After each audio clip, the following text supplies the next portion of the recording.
Guys, may gagawin kaming trend ngayon, yung nakikita ko sa TikTok. Tapos, minsan lang kami magganto. Yung parang, meron pa. Oo.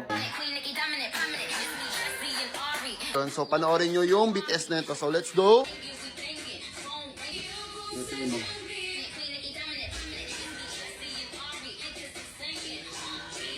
Di, practice pa lang. Practice pala. Ginawa kasi namin, pinapanood pa lang namin pala. So, ngayon, yung practice namin is, nakaharap sa amin mismo. Uy, tugog, tas gagawin ko yun.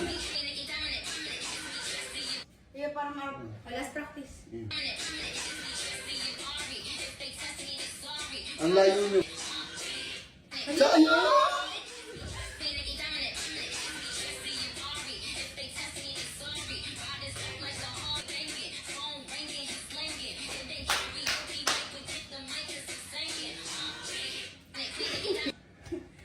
So ayun guys, nagawa na po namin.